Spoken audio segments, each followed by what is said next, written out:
অসম তথা উত্তৰ পূব ভাৰতৰ অন্যতম ধৰ্মীয় সাহিত্য সাংস্কৃতিক আধ্যাত্মিক অনুষ্ঠান শ্ৰীমন্ত শংকৰদেৱ সংঘৰ মানসপুত্ৰ কেন্দ্ৰীয় সেৱা বাহিনীৰ 28 সংখ্যক প্ৰতিষ্ঠা দিৱস নাজিৰা জিলা শাখাৰ আতিথ্যত আগন্তুক 7 আৰু 8 অক্টোবৰত গড়গাঁও মহাবিদ্যালয় খেলপথাৰত উদযাপন কৰা হ'ব। সেই উদ্দেশ্যে এতিয়া প্ৰতিকূল বতৰকো নেওচি নাজিৰা জিলা শাখাৰ বাপ আই মাতৃসকলে চলাই আছে প্ৰস্তুতি।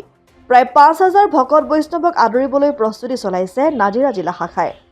কৃষ্ণ জয়গুৰু শংকৰ শ্ৰীমন্ত শংকৰদেৱ সংঘৰ কেন্দ্ৰীয় সেৱা বাহিনীৰ 28 সংখ্যক প্ৰতিষ্ঠা দিৱসটি এই গড়গাঁও মহাবিদ্যালয় খেলপথাৰত প্ৰাংগণত শ্ৰীমন্ত শংকৰদেৱ সংঘৰ নাজিৰা জিলা শাখাৰ উদ্যোগত স্থানীয় ৰাইজৰ সহযোগত দুদিনীয়া বৰ্ণাঢ্য কাৰ্যসূচীৰে 7 আৰু 8 অক্টোবৰ তাৰিখে অনুষ্ঠিত হ'ব। ইতিমধ্যে ইয়াৰ বাবে প্ৰস্তুতি প্ৰায় সম্পূৰ্ণ হৈছে, কিন্তু প্ৰতিকূল বতৰে আমাক বহুখিনি বাধাৰ সন্মুখীন বাধা সৃষ্টি কৰিছে। গতিকে প্ৰতিকূল বতৰক নেওচিও ভকতসকলে আহি যিখিনি প্ৰাৰম্ভিক কাম সেইখিনি প্ৰায় সম্পূৰ্ণ কৰিছে। প্ৰায় 80% কাম সম্পূৰ্ণ হৈছে, এতিয়াও 20% কাম সম্পূৰ্ণ হ'বলৈ বাকী আছে। নিশ্চয় অহা 2টা দিনত বাকীখিনি কাম সম্পূৰ্ণ হৈ উঠিব বুলি আমি আশা কৰিছোঁ। আৰু আপোনালোকৰ জৰিয়তে সমগ্ৰ অসমৰ আমাৰ শ্ৰীমন্ত শংকৰদেৱ সংঘৰ বা উত্তৰ পূৰ্বাঞ্চলৰ সমগ্ৰ শ্ৰীমন্ত শংকৰদেৱ সংঘৰ সেৱক সেৱিকাসকলক আমি ইয়ালৈ আদৰিবৰ কাৰণে আমি অধীৰ আগ্ৰহেৰে ৰৈ আছোঁ। তাৰোপৰিও আমি স্থানীয় যিসকল আমাৰ বাপ বান্ধৱ আই মাতৃ আছে, সদাশয় ৰাইজ আছে, সেৱক সেৱিকা আছে, তাৰোপৰি যুৱক যুৱতী আছে, আমাৰ সকলোকে আমি এই ক্ষেত্ৰলৈ আদৰণি জনাইছোঁ, আহ্বান জনাবৰ কাৰণে আমি অধীৰ আগ্ৰহেৰে ৰৈ আছোঁ।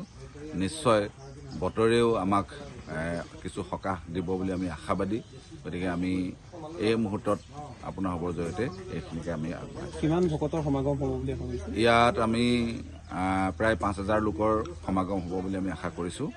5,000 লোকৰ ভিতৰত 1,500 সেৱক সেৱিকা থাকিব। তেখেতসকলৰ আচলতে সন্মিলন বাকী আমাৰ প্ৰতিবেশী যিবোৰ জিলা আছে শ্ৰীমন্ত শংকৰদেৱ সংঘৰ, সেই জিলাসমূহৰ পৰা ভকত আইসকল আহিব। তাৰ উপৰিও আমাৰ শ্ৰীমন্ত শংকৰদেৱ সংঘৰ পদাধিকাৰ প্ৰধান সম্পাদকে প্ৰমুখ কৰি মূল কাৰ্যনিৰ্বাহকৰ বিষয়ববীয়াসকল থাকিব। আৰু বিভিন্ন কাৰ্যসূচীত আপোনালোকে দেখিছে যে আলোচনা আছে, আমাৰ পঠন মন্থন বুলি এটা অনুষ্ঠান আছে। সেই অনুষ্ঠানটোত বিভিন্ন পৰ্যায়ৰ ছাত্ৰ ছাত্ৰী যুৱক যুৱতীসকলৰ এক গৱেষণা পত্ৰ পাঠ সদৃশ এক অনুষ্ঠান অনুষ্ঠিত হ'ব। আভ্যন্তৰীণ কথাখিনি থকাৰ উপৰিও মুকলি সভা অনুষ্ঠিত হ'ব।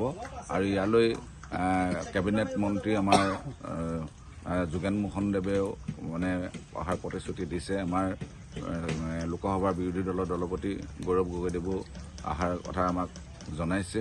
আমাৰ অসম বিধানসভাৰ উপদলপতি আমাৰ দেৱব্ৰত শইকীয়াবাবু থাকিব বা অন্যান্য আমাৰ এই ডিমৌ সমষ্টি, শিৱসাগৰ সমষ্টি, সোণাৰী সমষ্টিৰ বিধায়কসকল থাকিব, প্ৰাক্তন সংসদ তপন গগৈ থাকিব। গতিকে নিশ্চয়কৈ আমি এটা আড়ম্বৰপূৰ্ণ অনুষ্ঠান অনুষ্ঠিত হ'ব বুলি আমি আশাবাদী। কৃষ্ণ। নাজিৰাৰ পৰা যদুমণি হাজৰিকাৰ ৰিপৰ্ট, অসম আদিত্য। NKS হুণ্ডাইলৈ স্বাগতম। নৰ্থ ইষ্টৰ প্ৰথম GDSI 2.0 ফিচাৰ্ছ ডিলাৰ হৈছে NKS হুণ্ডাই। অত্যাধুনিক সা সুবিধাৰে তৈয়াৰী মষ্ট আপডেটেড হুণ্ডাই ডিলাৰ এতিয়া ডিব্ৰুগড়ত। আমাৰ NKS হুণ্ডাই ডিলাৰত open sales consulted room, customer ৰুমৰ লগতে পুৰণি গাড়ীৰ এক্সচেঞ্জ ফেচিলিটিও ৰখা হৈছে।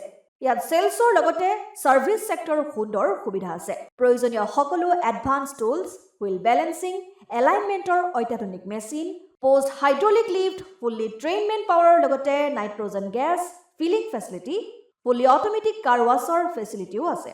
লগতে NKS হুণ্ডাই ডিলাৰে কাষ্টমাৰসকলৰ সুবিধাৰ্থে মোবাইল ছাৰ্ভিচ ভেনৰো ব্যৱস্থা ৰাখিছে, য'ত হাইড্ৰলিক লিফ্ট, ৱাছিং facility, wheel balancing, tyre pressure check কৰাৰ লগতে বহুখিনি সুবিধাই উপলব্ধ আছে।